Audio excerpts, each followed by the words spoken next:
Good morning. Good morning. Happy Monday. Best day of the week. How we doing, you two? I'm coming down from my skiing high back into. Your week off. Yeah, honestly, Yeah. Big Sky could not recommend more. Even though the skiing conditions were real East Coasty this year, the mountain is unbelievable. I was nervous about my back and I crushed it. I wasn't skiing at like 100%, but skiing at like 85%, which is huge improvement, huge for morale. The little things once you're over 30, it really makes a difference. Yeah. I love it. Jamie Lane, how we doing? How's the weekend? It was good. We got rain today. A big storm came through, and this was first. They canceled school. Wow. Because of rain? Because of rain. It was raining too hard. Yeah. What? So it was already supposed to be a half day for teachers to like get something done. So they're going to send the kids home at noon. And they're like, yeah, like you can just keep them the whole day. Like, that's great. Yeah, great for us. I love that. How was the offsite last week? Oh, it was awesome. Had the big group in town for 5 days. Shout out to Placemaker and their Scout Living spot that everyone stayed in, and rented us out a great office space and boardroom and desks, and it was incredible. So I'm big fan of them right now. Lovely. Awesome. Will, how was your weekend? Oh, just dandy. I got a ticket in my own driveway, so that was cool. Love getting pulled over. It was a great show for all the neighbors that now think I'm a massive criminal. So that was my highlight this weekend, outside of watching Formula One and kind of resting and relaxing. I hired a personal trainer a couple weeks ago, so my body is very sore. So I did take the weekend off. And what was it? Speeding or meth smuggling? What was the? It was drugs. The latter, for sure. The latter. Didn't want to say it out loud to convict myself even more. Just kidding. No, I didn't realize my tabs were expired, so it's time to get those done. You know, adult things, giving the government more money. Who would have thunk? But yeah, anyways, it was a good weekend overall. Excited to be back with you guys. For the listeners and live viewers, FYI, you may realize we're missing one of our amazing co-hosts, Michael Goldin, who is at the Hunter Hotel Conference, which is where Jamie Lane is also going to be here in the next, couple hours, or are you going tomorrow? No, I'm going to head down, hang out with Michael in a bit. So, FOMO. I know. A little sad, actually. We're all going to be missing out. No fun selfies for the GMH crew. Anyways, you guys are going to have fun at the Hunter Hotel Conference. But for our live viewers and listeners, tell us where you're tuning in from. We're about to jump into some fun topics. One we've covered quite a bit, but it's going to get as much attention as things continue to change and get closer, obviously, for some of these events here in the United States. Jamie Lane, where are we at with the World Cup? Yeah, so I thought this was a interesting article that we got from Skift, sort of reacting to Nathan Rotman going on local TV in New York, really highlighting the lack of lodging that New York's going to have during the World Cup because of their short-term rental essentially ban, and how they've been pushing really hard to get a temporary reprieve around legislation around short-term rentals, specifically for the World Cup. So I provided some data to them for the article, but it is clear, demand is through the roof in New Jersey, and we're seeing occupancy up 125% compared to this time last year, already at 36% occupancy. And given that we're 90 days out, something like that, there's a lot more bookings yet to come. And ultimately, because of the lack of lodging supply, prices are just going to be through the roof. And there is going to be very little reprieve that typically happens and people are able to charge a lot of money. That brings in more supply as people want to cash in on that money. And then and it sort of limits the premium that everyone gets, ultimately is much better for the guest. And we're going to be hosting a lot of international guests coming in for the World Cup. And you can see like Kansas City, that is already up 20% since June in terms of new supply added. And then other markets like New York, where there's been essentially no supply added because of their severe restriction. Yeah, one of the things, I mean, I'm not surprised that they're running into this hurdle because New York has been so like strict and staunch and made such noise about having this ban. But what has surprised me about the World Cup in general is that so much of this planning and action is happening so close to the event date.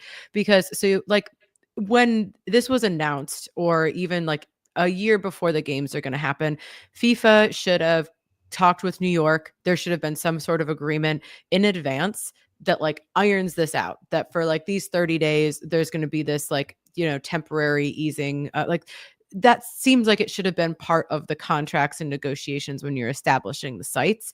Like in Boston, Gillette Stadium is in Foxborough, Massachusetts, and Foxborough was not going to give them the permits that they needed because there was a $7 or $8 million security tab that FIFA wanted Foxborough to pay, but it's a small town. They're like, we're not going to pay that. And they weren't going to give them the permits to do that. And they were like right up to the deadline. And then finally someone, I don't know if it was FIFA or whoever, like gave the money. It's like, how is this enormous international event not having these discussions with Foxborough, with the city of New York, like where these massive games are being played, and they're just kind of like, oh shit, it's March, like where are we going to put all these people? It just seems crazy to me. Yeah, everyone's too busy marketing and doing a lot of marketing promotion to actually work on logistics, it sounds like. But I do have a question to you too. Do you think cost has anything to factor in with this dip or this like lack of pace for the World Cup bookings?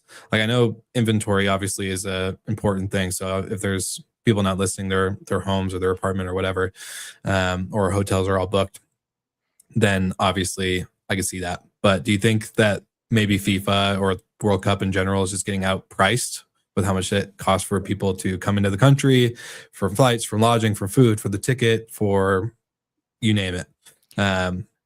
Yeah. I think that just regular people are not coming anymore. Like this would be I mean, obviously I'm not claiming to be in the soccer football world, but it's just kind of like the Super Bowl, right? Yeah. Like only really wealthy people, corporations that have like bought blocks of tickets, maybe like if someone wins a contest or something. But like I feel like this is just kind of like the average fan is not coming to these games. I could be wrong. You could correct me if I'm wrong, but I just think that now it's just like a lot of high status sporting events that it's just a certain group of people from each of these countries.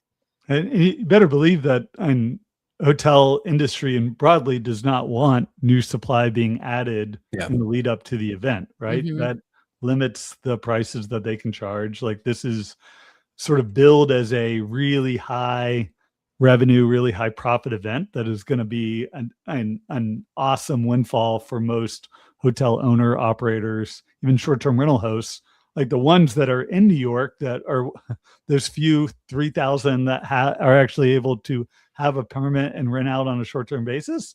Like this is going to be incredible for them. The problem is that there's not going to be able to be more supply being added and more people be able to host around the event because of the restrictions. So in Paris during the Olympics, we saw a 45% increase in inventory in the lead up to the games. And then most of that sort of went away afterwards.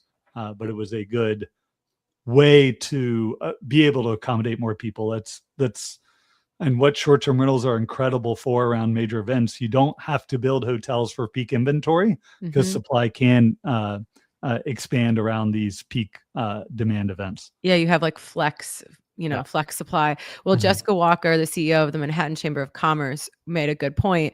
Like not only are, regular New Yorkers who might want to rent out their apartment for the event or whatever, losing out on that opportunity. But then the ripple effects of all the business. She's made the comment, like, if someone is renting a home in New Jersey, they're not going to be in Astoria getting their coffee. They're going to be getting their coffee down the street in New Jersey. So I think that kind of echoes the sentiment from, I think, earlier in the year, where the, Brooklyn Chamber of Commerce and some of these other, like, the outer boroughs were saying, like, this is having an impact on, getting tourists into our boroughs and seeing the rest of New York and like helping our businesses here. So this is just like an even bigger like event that highlights that lack of activity. Yeah. Really good points. Really good points. And we have some great comments coming in the live chat or the live stream on LinkedIn with Dimitri and Paul. Paul's comment: logistically, the US alone would be so different than most host countries in Europe or in South America.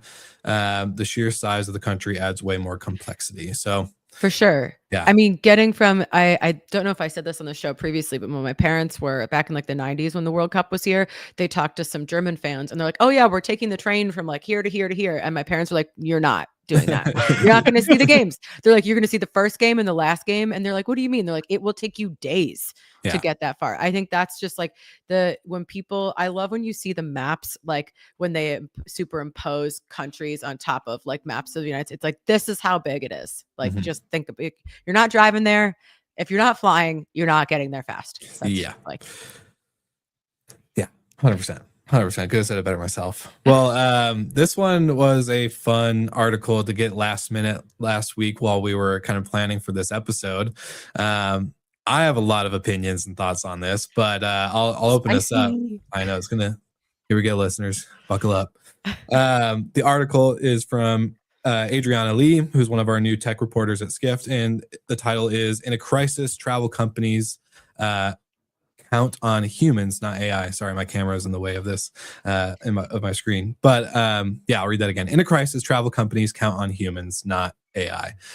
Basically, with the Middle East war happening right now, travel companies have been promoting since COVID the immense use of AI for solving problems like rebooking flights and canceling and refunds and all these things that should be done easily.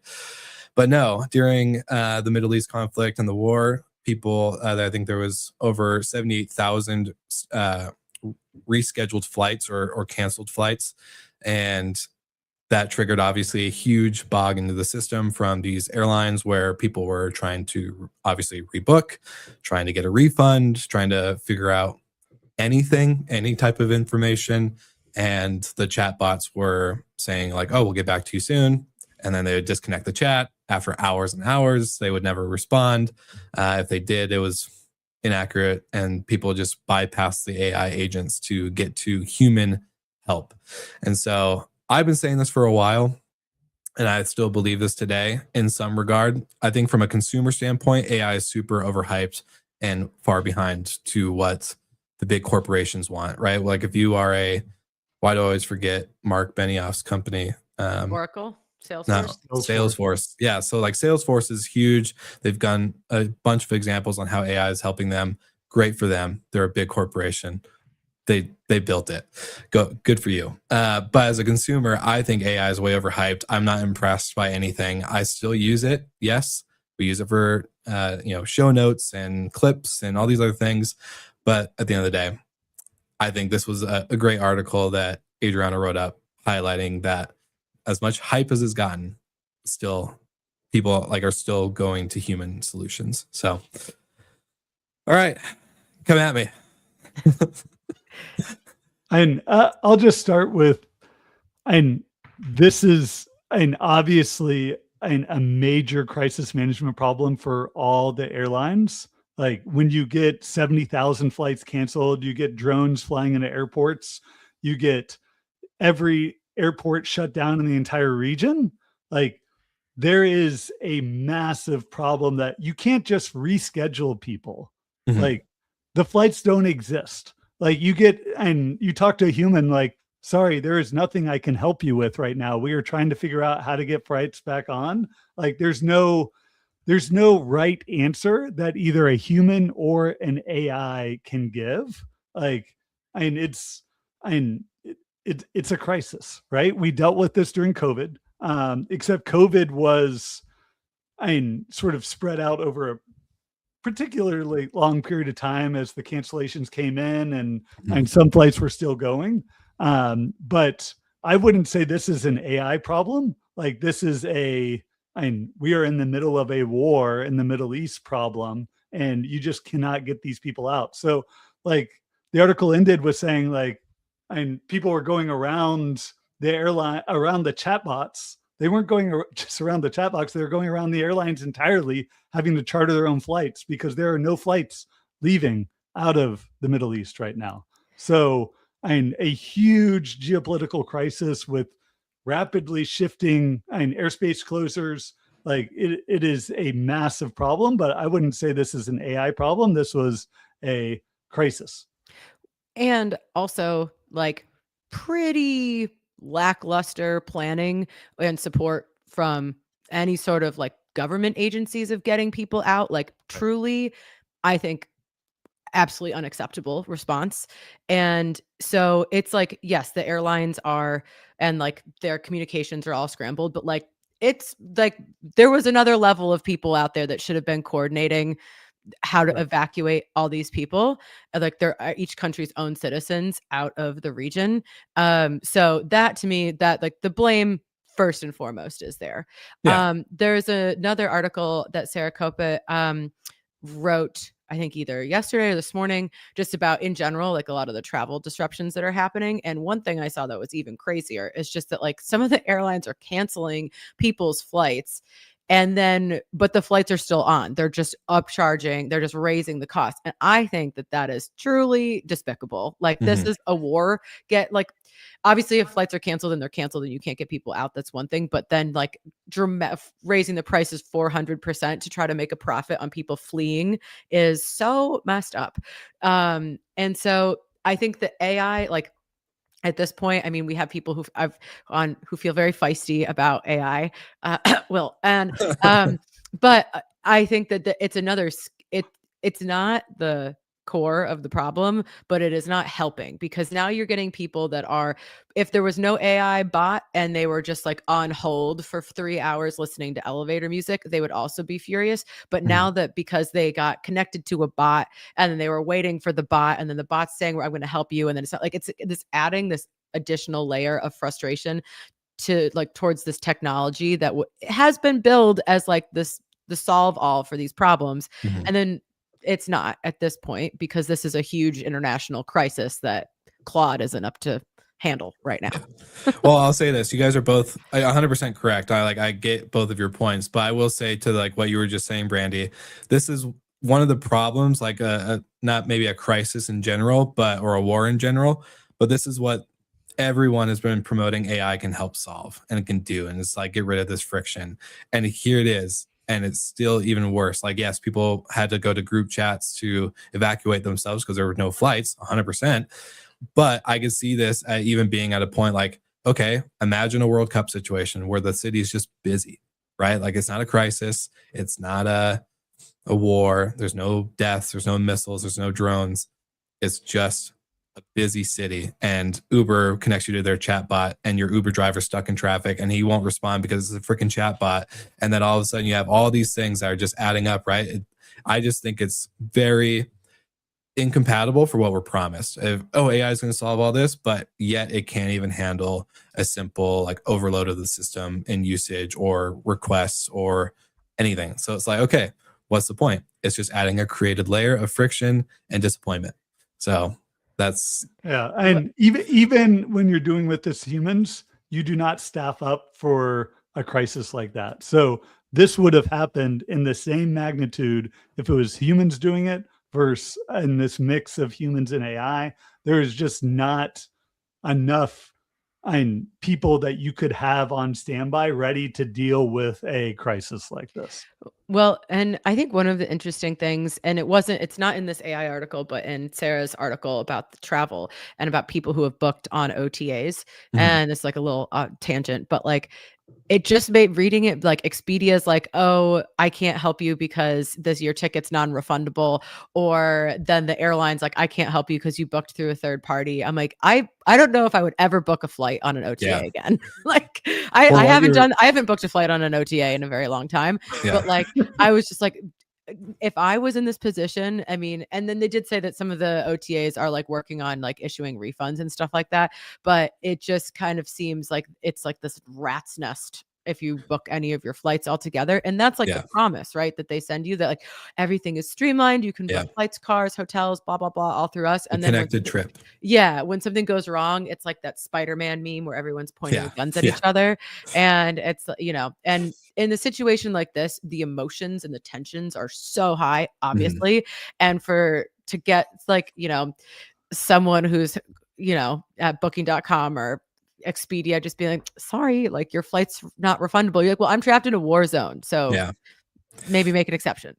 When you were talking about that article that Sarah wrote, it reminded me of the Palisade fires where hotels or Airbnb hosts were just canceling people and then increasing their prices and then taking people in because they knew they're going to get insurance money or something like that. And it is crazy to see that in a time of crisis, what brands or what independent individual people do in a moment like that. So it is kind of crazy to see.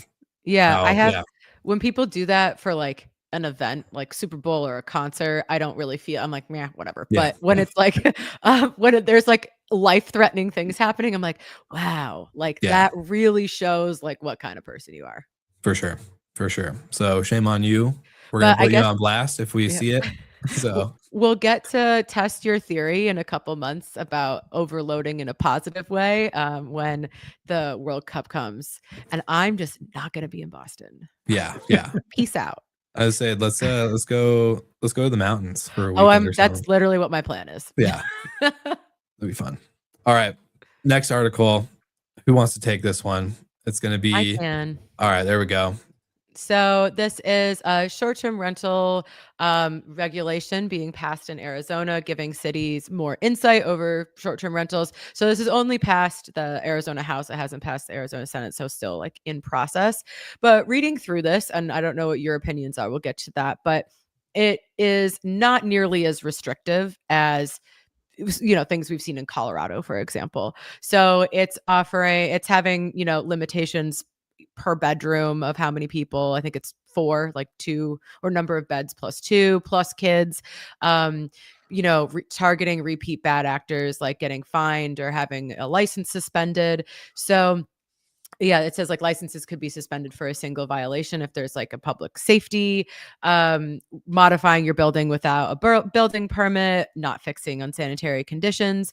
So it does not, and it's giving the towns more control, which we've seen positive and negative. Like if your town is chill, then it's not really, chill for us, then it's not really a problem. But if your town is super strict and you like, I think Breckenridge, like kind of seeing that in my current role more up close, like how nonsensical the regulation is, it could go either way. But as far as legislation goes, this does not seem to be as crazy and restrictive as it could be. So I don't know if any of our listeners are from Arizona, what their feelings are about this, but comparatively, this doesn't seem as terrible to me, but I'll see what your opinions are. Yeah. So, and Arizona is one of those great states that has had state preemption for a decade now. It was passed in 2016, essentially limited local governments from banning STRs.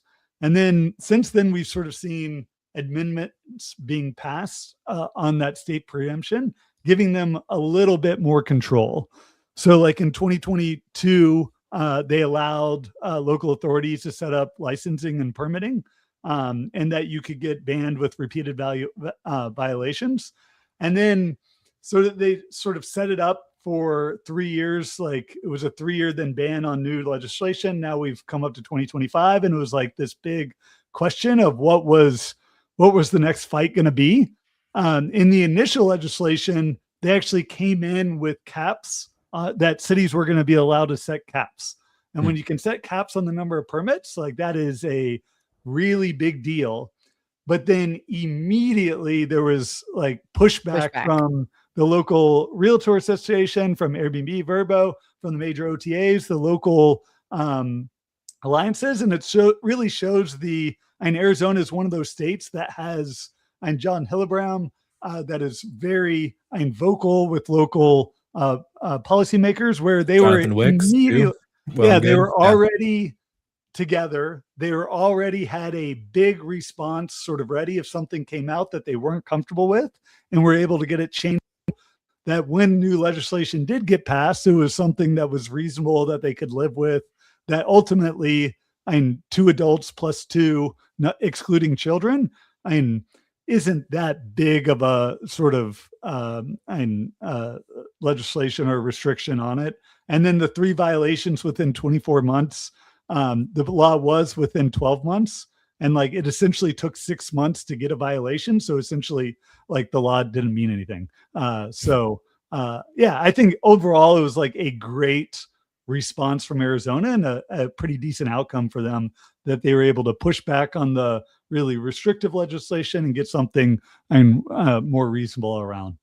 Yeah, because I think, we obviously, we are biased, I think, obviously, on our side of 100%. things. 100%. But it's like, this seems something like this is going to give the opposition something. They're like, okay, there's going to be some more control over what's going on in our neighborhoods, which I also understand people wanting. And then it's not going to totally, screw over the operators and everything like that. The one thing I was thinking of, though, that just came to mind with like the 2+2+ kids, is when you have these enormous houses and you have like 4 queen beds in a room.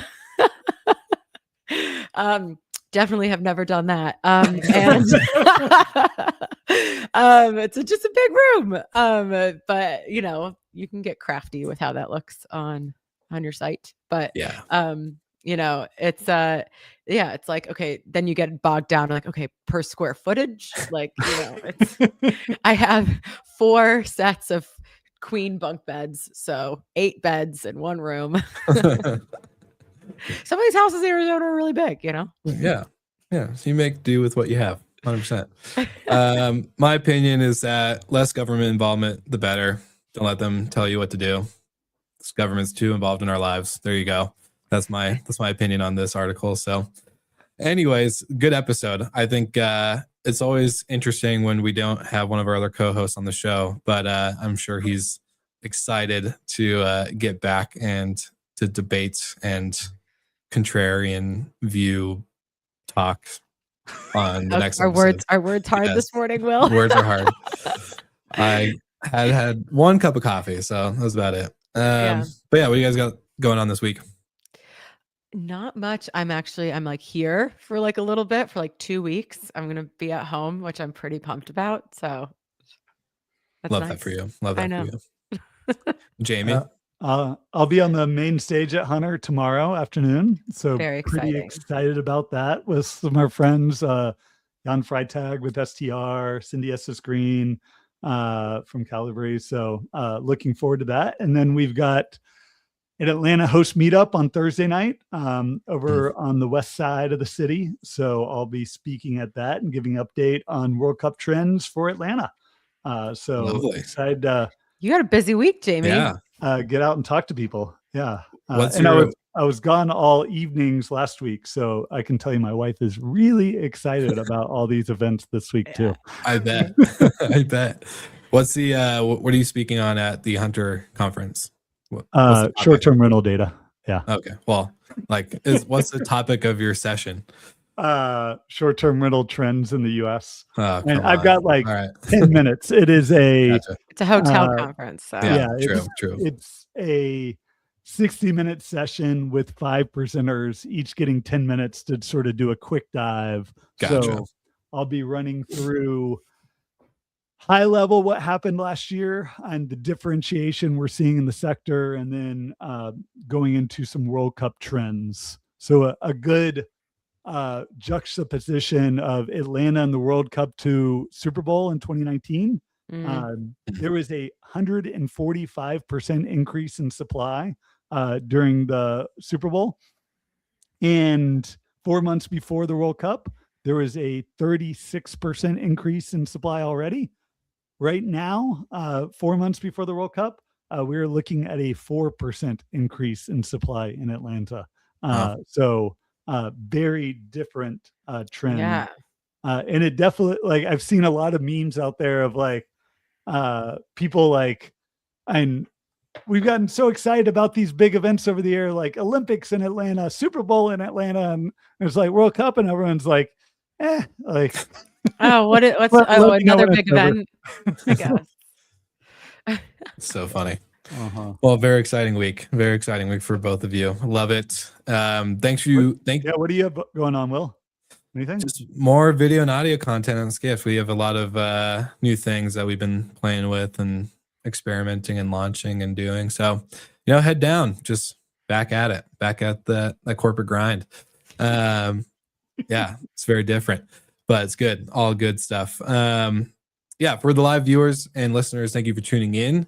As always, you can check out our hotel crew on Wednesdays, Steve Chirk and Sarah Dandishy, taking it away every week.